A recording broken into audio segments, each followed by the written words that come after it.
났습니다. 케인이 바이에른 뮌헨에서 소리 없는 은근한 따돌림을 당하며 패스도 받지 못하고 자살골을 넣으며 실체가 드러나는 동안 손흥민은 토트넘에서 비로소 빛을 내며 자리 잡고 있는데요.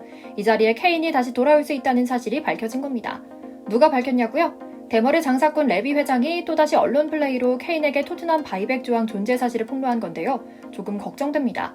손흥민 선수가 포스텍 감독 지휘 아래 선수단을 정비하고 하나의 팀으로 만들어가는 과정에서 시즌 초반 몇 경기에서 성적이 조금 잘 나오니 레비 회장이 정신 못 차리고 또다시 케인을 데려오려는 작전을 짜는 것 같은데요. 손흥민 억제기이자 다른 선수들을 꼼짝 못하게 만들고 자기만을 위한 패스 머신들을 만드는 원툴 플레이어 케인은 존재 그 자체가 손흥민 선수에게 일정 부분 위협이 된다는 것을 우리 모두는 알고 있기 때문이죠.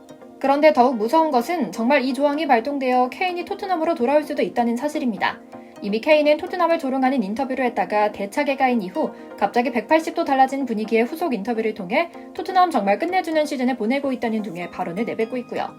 바이에른 뮌헨 투헬 감독은 여전히 말로는 케인을 신뢰하며 응원하고 있다고는 하지만 실제로 결과로 보여주는 모습에서는 실망스럽다는 뉘앙스의 행동을 하고 있기 때문이죠.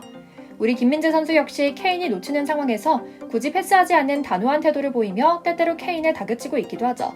모두 경기장 현장에서 포착된 모습이고요. 오늘은 케인의 존재감이라고 느껴지지 않는 토트넘과 뮌헨 두 팀의 상황을 소개해드리려고 합니다. 김민재 선수가 케인을 호통진 상황도 함께 말입니다. 잠시 저희 광화문 브리핑 구독 설정도 부탁드려요. 토트넘 다니엘 레비 회장이 케인의 바이백 조항을 언급했습니다. 즉 이미 케인은 바이에른 뮌헨으로 팔려간 몸이지만 언제든지 어떻게라도 다시 데려올 수 있는 조항을 담아뒀다는 겁니다. 영국 현지 매체 인디펜던트는 속보를 통해 토트넘 레비 회장이 굉장히 이례적으로 직접 토트넘 팬 포럼에 등장해 케인 계약에 바이백 조항을 넣었다. 언제든 우리의 아들을 다시 데려올 수 있다는 사실을 알렸는데요. 그의 발언은 영국 전역에 일파만파 퍼졌습니다. 또 다른 매체 데일리 메일도 레비 회장이 바이에른 뮌헨으로 케인을 보냈지만 언제든 다시 데려올 수 있는 조항이 있으니 걱정 말라 했다는 소식을 전했는데요. 이유는 잘 모르겠지만 케인은 잉글랜드 구단들에게는 상징 같은 존재인 것 같습니다. 마치 로마 제국이 멸망했음에도 나폴레옹 시기의 프랑스나 세계대전 독일 같은 나라들이 유럽 통일의 적자임을 알리기 위한 상징으로 신성 로마 제국 황제직을 겸임한다거나 국장으로 로마의 독수리를 담는 행위를 하는 것과 비슷한 맥락인 것 같은데요. 그만큼 잉글랜드 사람들에게 케인은 미워도 다시 한번 보고 싶은 존재인 것 같습니다. 그러니 저 대머리 레비 회장이 저렇게나 집착하며 팬서비스와 언론 플레이용으로 케인을 써먹고 있는 것이겠죠. 케인은 토트넘 유스 출신으로 임대 생활을 제외하면 늘 토트넘에서 활약한 선수이기도 합니다. 토트넘 입장에서 케인은 대체 불가 자원인 셈이죠. 제 아무리 손흥민 선수가 멋진 결과를 내고 있더라도 안 되는 건 안 되는 건가 싶은 잉글랜드 적폐 특유의 분위기가 느껴지는 상황인데요. 그만큼 케인은 토트넘 유스팀 출신으로 성골이며 압도적인 존재감을 드러내는 인물인 셈이죠. 하지만 결국 이 대접을 박차고 나간 것은 케인 자신이었습니다. 무려 1억 파운드, 즉 하나로 1650억 원의 이적료로 뮌헨으로 이적했죠. 이처럼 해리 케인을 영입한 건 뮌헨이 분데스리가에 그치지 않고 유럽 정상에 오르기 위해서였습니다. 이 말은 곧 케인은 이제 중하위권 상대로 몰아치는 골보다는 강팀과 정면 대결을 벌였을 때 팀의 승리를 이끄는 결정적인 역할을 해줘야만 하는 것인데요. 독일 무대 진출 후 모든 경기를 통틀어도 케인의 경기력에 대한 평가는 극명하게 갈립니다. 당장 강호 레버쿠젠과의 경기에서도 2대2에 그쳤는데요. 물론 골잡이의 본분인 득점 측면에서 케인은 제 몫을 했습니다. 전반 7분 코너킥에 자신에게 흘러오는 공을 놓치지 않고 빈 골대에 밀어넣었거든요.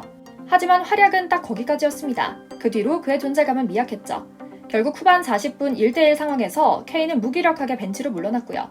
케인에게 교체 아웃이 드문 경험인데다 황태자 대우를 받으며 무조건 선발 풀타임을 소화하던 그에게는 있던 적도 없고 있어서는 안 되는 일이었죠. 그러나 토마스 투헬 감독의 과감한 교체 지시에 케인은 고개를 푹 숙여야만 했습니다. 상황을 조금 더 자세히 살펴보니 케인은 확실히 아직 팀에서 제대로 자리 잡지 못하고 있는 것 같습니다. 우선 경기력 문제입니다. 골만 넣으면 되지 않냐고요? 아닙니다. 천문학적인 몸값을 받고 온 선수이니만큼 밥값을 제대로 해줘야 하는데요. 지금까지 4골 1도움으로 경기당 1.0개 공격 포인트를 기록하고 있는 점은 고무적이지만 중하위권 팀을 상대로만 연승 행진을 벌인 데 이어 레버쿠젠, 라이프치히 등 독일 내에서 바이에른을 위협하는 팀과 경기할 때면 1무 1패에 그친 수준이죠. 라이프치히와의 슈퍼컵의 경우 케인이 영입되자마자 손발을 맞추지 못한 상황에서 뛰었다는 점을 고려해 논외로 하더라도 레버쿠젠전에서 케인의 경기력은 토트넘에서 추앙받던 축신의 수준은 아니었습니다. 우선 선수들이 케인에게만 패스하지 않습니다. 동료들이 케인에게만 골을 몰아줘야 할 정도로 이해관계도 없고 잉글랜드 사람들 간의 의리나 의무감도 없기 때문입니다. 이는 경기 스탯으로도 명확하게 드러나는데요. 팀이 슛을 무려 16개나 한 경기에서 마무리 패스를 받은 숫자가 겨우 2개에 불과했거든요. 골 결정력만큼은 세계 최고라 평가받던 케인에게는 어색한 수치죠. 이처럼 케인과 선수들은 서로를 활용하는 공격을 하지 않습니다. 이런 모습은 챔피언스리그 조별리그 첫 경기인 맨유전에서도 명확히 드러났고요. 즉 투엘 감독과 미넨 구단 수뇌부는 꾸준히 득점은 하고 있지만 어이없으리만치 팀 내에 존재감이 없는, 심지어 가족을 모두 영국에 두고 혼자 기러기 생활을 할 정도로 애착이 떨어지는 해리 케인에 대해 슬슬 문제를 인식하기 시작했습니다. 이는 직전 경기에서 우리 김민재 선수와 계속 부딪혔던 장면에서도 명확하게 드러냅니다. 경기 초반 내내 전방에 고립돼 특출난 기회도 연계도 하지 못하고 있던 케인이 전반 미넨이 코너킥을 차기 직전 김민재와 몇 마디 대화를 나누는 장면이 포착됐는데요. 정확한 내용을 알 수는 없지만 이후 상황을 살펴보면 김민재 자신이 미끼가 될 테니 그 사이에 공을 잡아 슈팅하라는 전술 대화였던 것 같죠. 문제는 이런 대화를 한참 나눌 때는 그렇게 진지하고 자신에게 이득이 되는 쪽으로 두뇌 회전이 빠른 케인이 평소에 발빠른 세트피스 상황에서는 극도로 이기적인 모습을 보인다는 겁니다. 빠른 발로 우리 진영에서 상대 골대까지 단걸음에 뛰어나갈 수 있는 김민재도 도저히 이건 못 봐주겠다는 듯 케인을 향해 마구 소리치는 장면이 목격되기도 했고요. 더욱 재밌는 사실은 이렇게 자기에게 뭐라고 하는 선수가 있다는 사실이, 또 자신에게 패스가 이렇게도 오지 않는 사실이 너무나도 낯선 케인은 고질병이 심해지기 시작했다는 겁니다. 케인은 상황이 뜻대로 풀리지 않으면 중앙선 아래는 물론이고 좌우 측면까지 내려와 미드필더처럼 오만대를 뛰어다니는데요. 문제는 토트넘이었다면 왕의 DNA를 지닌 케인은 안심시키고 계속 공을 공급했을 테지만 미넨은 그렇지 않는다는 점입니다. 체계 아래 짜임새게 플레이하는 미넨에서, 특히 후방의 김민재가 짱짱하게 버티는 미넨에서 케인이 그렇게 미친 듯 날뛰기 시작하면 공격의 흐름을 오히려 방해하게 됩니다. 그래서 우리 김 선수와도 자꾸만 부딪히게 되는 겁니다. 후방에서 김민재를 중심으로 드리블 티키타카를 하며 빌드업을 해가는데 갑자기 전방에 있어야 할 해리 케인이 김민재 주변까지 뛰어내려오는 이른바 역주행을 하곤 합니다. 그리곤 김민재 앞에 서서 자기에게 공을 달라는 눈치를 주는 건데요. 이를 지켜보고 있는 투엘 감독조차 대체 이게 무슨 상황인가 싶을 정도로 어리둥절하게 쳐다봤죠. 당연히 김민재는 케인을 못 본 채 하며 전방에 나가라며 손짓합니다. 하지만 케인은 쉽게 포기하지 않습니다. 뻔뻔함으로 가득 찬 그는 다음 공을 갖고 있는 선수들에게 돌아다니며 공을 달라고 요구하고 다녔으니까요. 그런데 이렇게 가져간 공을 또 잘 살려 공격 포인트로 만드는 것도 아닙니다. 금세 뺏기거나 아니면 뺏기겠다 싶을 때 백패스로 후방에 밀어넣는 모습이 너무나 많이 연출되죠. 사람의 진가는 위기의 순간에 드러난다고들 합니다. 케인은 지금 위기의 세월을 보내고 있습니다. 적응에 시간이 필요한 것도 사실이고 부담이 큰 것도 사실입니다. 하지만 토트넘에서의 대접을 바라며 그 조건이 없어서 잘 못하고 있다고 불평하는 것은 스스로 별 볼 일 없는 선수였음을 증명하는 수준밖에 안 됩니다.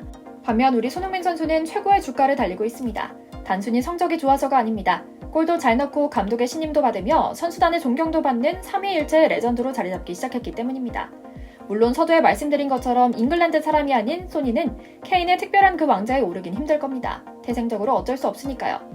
그러나 소니가 굳건하게 지켜온 의리와 스스로의 신념을 토트넘에 있는 순간만큼은 제대로 된 기회와 보상으로 돌려받기만을 바랄 뿐입니다. 이제라도 케인의 실체가 드러나 다행이라는 점, 그리고 케인이 웬만하면 독일에서 쭉 살면서 토트넘에 돌아올 생각도 하지 않으면 좋겠다는 생각을 품으며 오늘 영상 마치겠습니다. 저희 광화문 브리핑 구독, 좋아요도 부탁드리고요. 시청해주셔서 감사합니다.